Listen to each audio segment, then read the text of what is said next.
Acting का बादशाह TK. Mahadevan. Please welcome the king of entertainment, Mr. Mano Ranjan. একটা সিনেমার ক্ষেত্রে ন্যারেটিভ টেকনিক খুবই গুরুত্বপূর্ণ, কারণ এটাই অডিয়েন্সকে ইমোশনালি কানেক্ট করে। ভিডিওতে আগে যে দুটো সিন দেখলেন তা দেখেই আপনারা বুঝতে পারছেন সে দুটো ক্যারেক্টার কীরকম।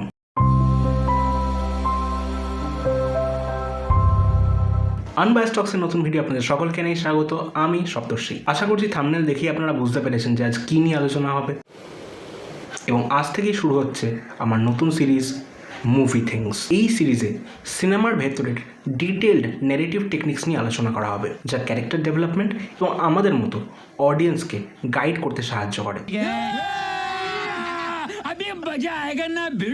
আজকের টেকনিক হলো ফিল্ম উইদিন এ ফিল্ম, অর্থাৎ সিনেমার ভেতরে আরও একটা সিনেমা। এই নেগেটিভ টেকনিকে ফিল্ম মেকিংয়ের প্রসেস, দ্বন্দ্ব আর মেটা কমেন্ট্রি উঠে আসে। মেটা কমেন্ট্রি কি সেটা বুঝিয়ে দিচ্ছি। देख राजा बाबू, एक झापड़ दूंगा ना सीधा कूली बन जाएगा कूली। ए मिस्टर इंडिया तेजाब फेंक कर मारूंगा ना पक्का लोफर लगेगा ताले। এখন निश्चयই বুঝতে পারছেন। थैंक यू, आपका ये उपकार जिंदगी भर याद रहेगा मुझे। এই স্টাইল ক্যারেক্টার ডেভেলপমেন্টের জন্য খুবই এফেক্টিভ। অনেক ইন্টারন্যাশনাল সিনেমায় এরকম স্টাইল ইউজ করা হয়, যেমন সিনেমা প্যারাডিসো, শার্লক জুনিয়র, বার্ডম্যান। আজ আমরা কথা বলবো এরকমই নেগেটিভ টেকনিক দিয়ে তৈরি দুটো ইন্ডিয়ান সিনেমা নিয়ে। প্লট আলাদা হলেও দুটোর কমন এলিমেন্ট কিন্তু ফিল্ম উইদিন এ ফিল্ম। 2025 সালের সেরা ভারতীয় সিনেমার তালিকা বানাতে গিয়ে আমি ভেবেছিলাম দুলকির সালমান এবং ভাগ্যশ্রী অভিনীত কান্তা সিনেমাটি আমি দেখবো। সিনেমাটা ট্রেলার দেখার পরেই আমি বেশ এক্সাইটেড ছিলাম। বক্স অফিসে ফ্লপ করলেও এই সিনেমার রিভিউ বেশ ভালো ছিল। সিনেমাটা দেখে আমার প্রিয় অভিনেতা কমল হাসান অভিনীত 2015 সালের সিনেমা উত্তমা ভিলেনের কথা মনে পড়ে গেছিল। কমল হাসান স্যারের অ্যাক্টিং ট্রিবিউট নিয়ে একটা ভিডিও অলরেডি রয়েছে আমাদের চ্যানেলে, যেটার লিঙ্ক রয়েছে ডেসক্রিপশন বক্সে। সেটা এই ভিডিওটা শেষ করার পর একবার প্লিজ দেখে নেবেন, আর সাবস্ক্রাইব করতে ভুলবেন না আমাদের চ্যানেল আনবায়াসড টক্স। আসলে গত ভিডিও স্ট্যাটস দেখতে গিয়ে আমি দেখতে পেয়েছিলাম অনেকেই আপনারা ভিডিও দেখেন কিন্তু সাবস্ক্রাইব করেন না। আসলে সাবস্ক্রাইব করলে এরকম ভিডিও বানানোর মোটিভেশন আরও পাই।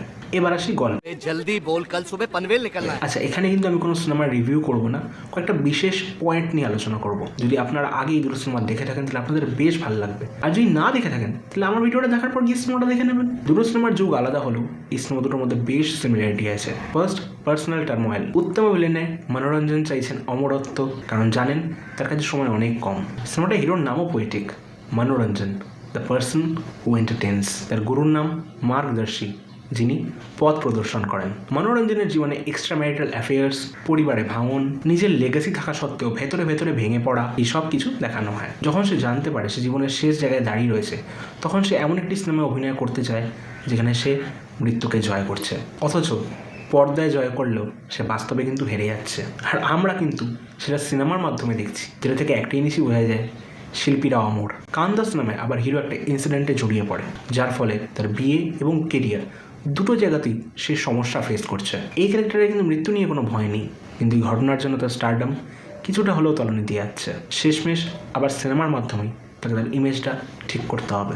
সেকেন্ড, অ্যাসোসিয়েশন উইথ গুরু। দুটো সিনেমাতেই দেখা যায় শিষ্যের গুরুর সঙ্গে সম্পর্ক খারাপ, কিন্তু একটা গুরুত্বপূর্ণ কারণের জন্য তাদেরকে আবার একসঙ্গে এসে একটা সিনেমা করতে হয়। क्या बात है सर, क्या बात है सर, क्या बात, ये बात है। উত্তম ভিলেনে দেখা যায় মার্গদর্শী মনোরঞ্জনের কমার্শিয়াল সিনেমাকে পছন্দ করেন না। অন্যদিকে শিষ্য কমার্শিয়াল সিনেমা করায় তার সঙ্গে গুরুর বিরোধ হয়। অন্যদিকে কান্তাতে গুরু তথা আইয়া হলেন পুরো সিস্টেমের গেটকিপার। তার মতেই পুরো সিনেমাটা বানাতে হবে।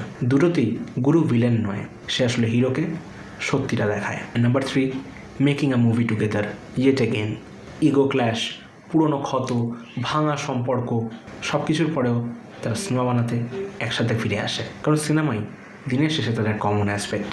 এবার দেখা যাক এই দুটো সিনেমায় যে মেটা এলিমেন্টস ইউজ করা হয়েছে। উত্তমা ভিলেনে মনোরঞ্জন একাধিক রোল প্লে করছেন। স্ত্রীর কাছে মৃত্যুকে লুকিয়ে রাখা, বাস্তব জীবনে মৃত্যুর কাছে আসা, আবার পর্দায় সেই মৃত্যুকেই হারানো। একটা মানুষের বহু জায়গায় বহু অভিনয়। আসলে এটা কমল হাসানেরই বাস্তব লাইফের একটা রেফারেন্স, কারণ তিনি বহু চরিত্রে অভিনয়ের জন্য পরিচিত, জাস্ট লাইক দ্য সাপ্তাহারাম। সিনেমাটার নামটাই ভালো করে দেখা যাবে, বোঝা যাবে উত্তম ভিলেন কথার অর্থ হচ্ছে ভালো ভিলেন।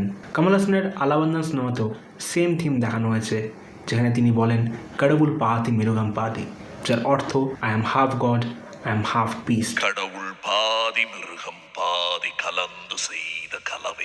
কমল হাসান এবং শ্রীবিদ্যার বাস্তব লাইফের গল্প এখানে প্রতিফলিত হয়েছে। এটা অনেকেই জানে, যে তিনি এবং ശ്രീവിദ്യ ബാস্তব ലൈഫের সম্পর্কে ছিলেন। എനിക്കൊന്ന് താങ്കളുടെ പ്രണയം ഒരു പ്രണയത്തെ കുറിച്ച് കമലഹാസനുമായിരുന്നു. The whole industry knew, both the family knew. They wanted us to get married. তাদের বিয়ে হওয়ারও কথা ছিল, কিন্তু এটি কারণবশত সেটা হয়নি। আলটিমেটলি শ্রীবিদ্যা পরে মারা যান। ঠিক সেম জিনিসটাই এই সিনেমাতেও দেখানো হয়েছে, যে তার জামিনীর সাথে বিয়ে হওয়ার কথা থাকলেও সেটা হয়ে ওঠেনি। এই সিনেমার স্পেশাল একটা সিনে যখন মেয়ে তার এবং তার মায়ের সব সত্যটা জানতে পারছে, সেখানে মনোরঞ্জনের সমস্ত মেকআপ গায়েব হয়ে যায়, যা বুঝিয়ে দেয় তিনি বাস্তব জীবনের সমস্ত মুখোশ ছিঁড়ে ফেলেছেন। হাফ টাইমের একটা গুরুত্বপূর্ণ সিনে দেখা যায় যে মনোরঞ্জন জলে ডুবতে ডুবতে বেঁচে যাচ্ছে। সেম শটে দেখা যায় তার নাক দিয়ে রক্ত পড়ছে এবং জল থেকে ওঠা মাছ পাশে ছটপট করছে। এটা দিয়ে একটা জিনিসই বোঝানো হয় যে দুজনেই মৃত্যুর কাছে চলে এসছে। সেম সিনে সে আবার বলে যে আমি 10 মিনিটে রক্ত মুছে এসে আবার সিনেমা শ্যুট করছি। এটা কেরালার লেজেন্ডারি অভিনেতা সত্যনকে একটা ট্রিবিউট, কারণ তিনি লিউকিমিয়া নিয়েও ব্লাড ট্রান্সফিউশন করে সিনেমার শুটিং করতেন। অন্যদিকে কান্থা সিনেমাটা আমরা দেখতে পারি মহাদেবনের চরিত্রটি নেওয়া হয়েছে এমকে থ্যাগরাজা ভাগবতারকে নিয়ে। তিনি তামিল সিনেমার সর্বপ্রথম সুপারস্টার হলেও তার সাথে যে ট্র্যাজেডি হয়েছিল সেটাই এই সিনেমাতে সামান্য হলেও দেখানো হয়েছে। তামিল সিনেমার প্রথম সুপারস্টার একটা অ্যারেস্টের জন্য নিজের ফিল্মি কেরিয়ারে একটা বড় ডাউনফল দেখেন। এরপর তিনি সিনেমা করলেও সেই সিনেমা আর হিট হয়নি। এই সিনেমাটায় সেম টাইপের একটা অ্যারেস্টের সিন রাখা হয়েছে। যদিও এই সিনেমাটায় দেখানো হয় যে অ্যারেস্টের পর তার সিনেমা ফ্লপ হয়নি, তবু তার জীবনে আসে মার্ডার নিয়ে একটা বড় ঝড়। এটা থেকে একটা জিনিসই বোঝা যায় যে স্টারডামেরও মাঝে মাঝে এক্সপায়ারি ডেট থাকে। Overall film within a film এই ন্যারেটিভ টেকনিকের সবচেয়ে বড় বৈশিষ্ট্য হলো এটা অনেস্ট। এছাড়া এই ন্যারেটিভ টেকনিক সিনেমার ভেতরে চলা হার্শ রিয়েলিটিগুলোকেও আমাদের সামনে তুলে ধরে। मैं रास्ते की धूल नहीं जो ऐसे हवा में उड़ा दोगे, मैं पर्वत हूं। সো এই ছিল মুভি থিংসের ফার্স্ট এপিসোড। আশা করি আপনাদের বেশ ভালো লেগেছে। ভালো লাগলে শেয়ার করবেন, সাবস্ক্রাইব করবেন আর কমেন্টের মাধ্যমে আপনাদের মতামত জানাবেন। आपके सामने एक बड़ा सा रेड बटन है।